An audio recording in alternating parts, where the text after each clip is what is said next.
Ahojte pri prvom videu na YouTubeovom kanáli Kroniky záhad. Toto video je dosť neplánované a s najväčšou pravdepodobnosťou bude aj dlho jediné na tomto kanáli. Je to z toho dôvodu, že sa momentálne nachádzam na Islande, som tu na dovolenke.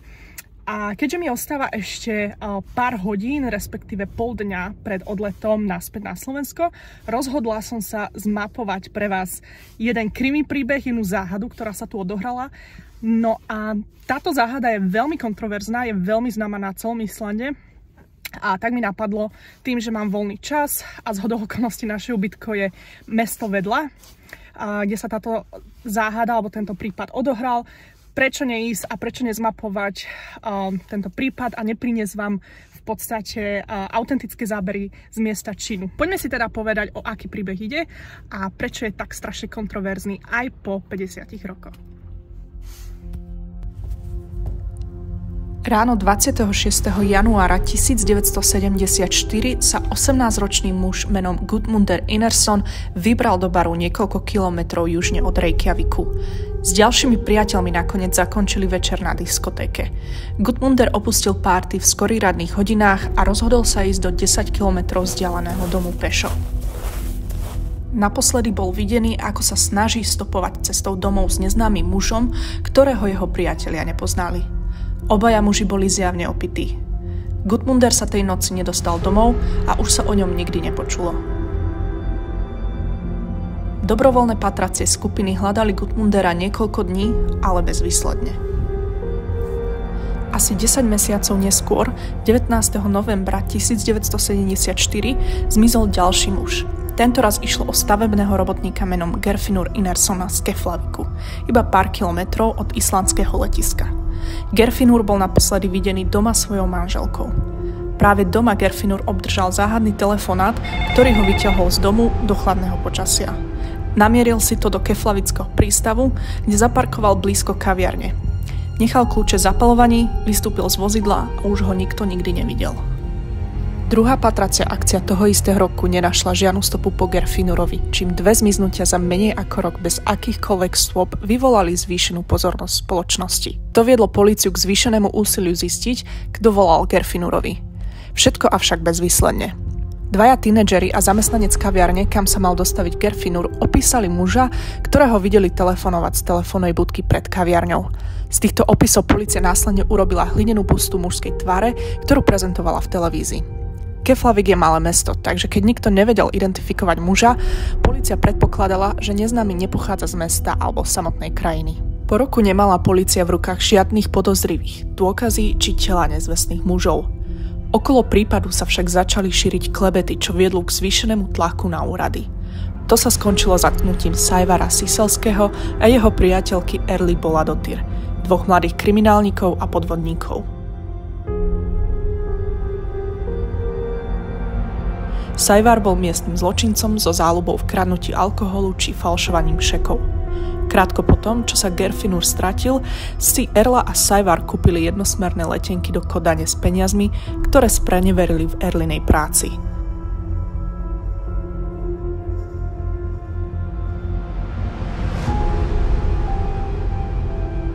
V Dánsku Erla čoskoro otehotnila a pár sa tak presťahoval naspäť do Reykjaviku. Aby podporil svoju rozrastajúcu sa rodinu, sa Sævar rozhodol pašovať marihuanu na Island, čo spôsobilo, že ho Erla zakrátko na to opustila. Po návrate na Island ich úrady zadržali pre spreneveru, pričom Erla tvrdila, že je nevinná voči všetkým obvineniam. Avšak po 7 dňoch na samotke sa nakoniec priznala. Erla taktiež vypovedala, že si matne pamätá na noc, kedy Gudmundur zmizol. Bola v nočnom klube bez Sævara, o ktorom si myslela, že bol v tom čase v Dánsku. Keď prišla domov, hneď zaspala. V tom sa jej mala snívať nočná mora, v ktorej počula Sævarov hlas šepkajúci za jej oknom. Policajti sa jej pýtali, či je možné, že nesnívala. Takže namiesto toho, aby Erlu z väzenia prepustili, ju hodili naspäť na samotku. Polícia bola zúfala po akomkoľvek vodítku v prípade zmiznutia dvoch mužov a tak Erlu spojila so zmiznutím Gudmundura. Erla bola 20. decembra vypočúvaná dokopy 6 hodín, pričom udala Saivara a ich spoločného priateľa Christiana Vidara ako možných podozrivých z Gudmunderovho zmiznutia.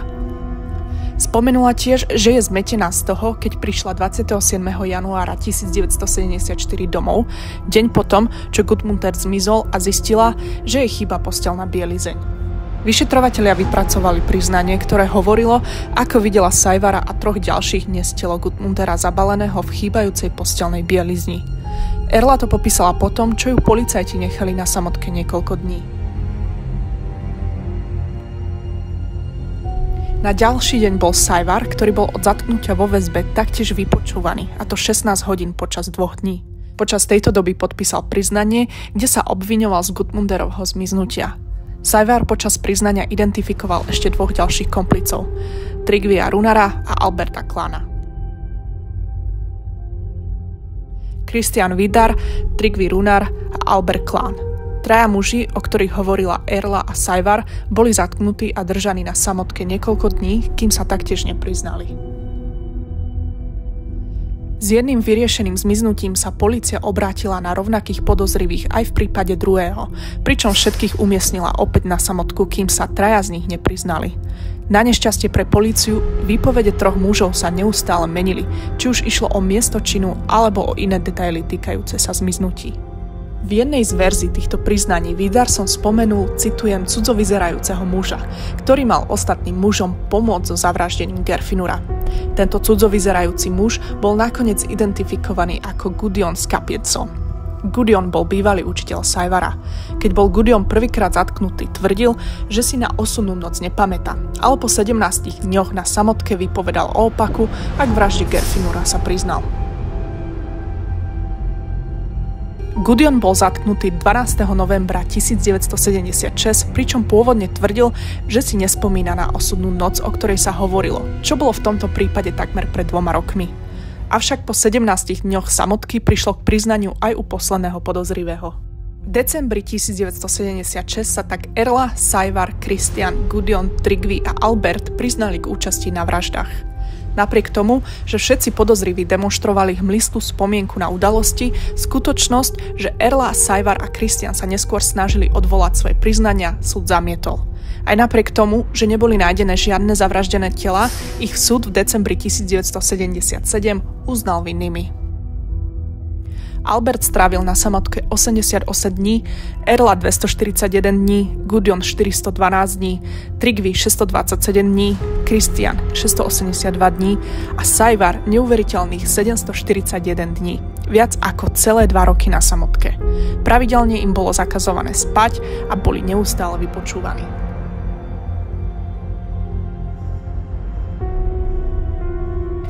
Na Silvestra 1976 sa podrobil Gudjonsson testu na detektore lži. Tento test vyvolal v Gudjonssonovi niečo zvláštne. Vyzeralo to, ako keby zrazu spochybňuje, či sa do toho celého vôbec zapojil. Nepamätal si, že sa z toho niečo vôbec stalo. Viedol ho mladý detektív, ktorý sa odtedy stal jedným zo svetových odborníkov na syndrom falošnej pamäte. Gisli, autor knihy Psychológia falošných priznaní 40 rokov vedy a praxe, hovorí o syndróme falošnej pamäte, ktorý môže byť vyvolaný nekonečnými výsluchmi s falošnými dôkazmi, izoláciou alebo napätými emocionálnymi situáciami. Toto všetko podľa neho môže viesť k falošným priznaniam. Podľa Gisliho boli všetci obvinení perfektným prípadom syndrómu falošnej pamäti. V septembri 2018 boli všetci oslobodení, avšak Erla bojuje do dnešného dňa proti odsúdeniu za krivú prísahu. Momentálne nežije už Saivar a ani Christian. Aké sú teda teórie, čo sa odohralo s mladými mužmi v osudné dni v 70. rokoch minulého storočia na Islande? Prvá teória hovorí, že sa príbeh odohral tak, ako implikuje policajné vyšetrovanie. A teda, že Gudmundera zavraždila Erla, Saivar, Christian, Albert a Tryggvi. Staršieho Geirfinnura zavraždila Erla, Saivar, Christian a Gudjon. Aké dôkazy o tom existujú? Prakticky žiadne. Nikdy sa nenašli žiadne telá, hoci Erla vypovedala, že jej chýbala posteľná bielizeň. Avšak chýbajúca posteľná bielizeň sa automaticky nerovná vražde. Druhá teória hovorí, že ani jeden muž nebol zavraždený. Zatiaľ čo kriminalita bola na Islande veľmi nezvyčajná, zmiznutia naopak neboli. V skutočnosti k zmiznutiam na Islande dochádzalo veľmi často. Tretia teória hovorí zase o tom, že muži boli zavraždení, ale niekým iným. Nové vyšetrovanie prípadu ukázalo na nového svedka, ktorý vypovedal, že videl dvoch mužov niesť tretieho oslabeného muža na loď v deň, keď sa Geirfinnur stratil. Jeden z dvoch mužov mal údajne povedať očitému svedkovi, citujem, zapamätaj si ma. Keď sa loď vrátila na breh, na palube boli už len dvaja muži.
Fakt sa mi to ťažko natáča, ale teda ešte skúsim.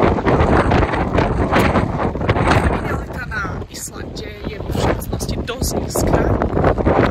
Aj tým, že tu je iba 220 000 obyvateľov, respektíve keď sa tieto dve zmiznutia stali v 74.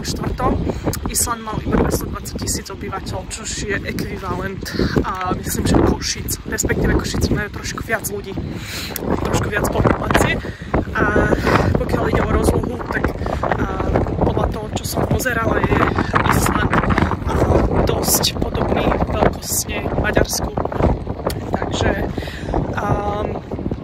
kriminalita tu je aj teraz vo všeobecnosti nízka, ale bola rovnako aj v 70. rokoch, avšak zmiznutia sú tu dosť časté, takže permanentne tu každý rok zmizne niekoľko ľudí a už sa tu tým nájdu.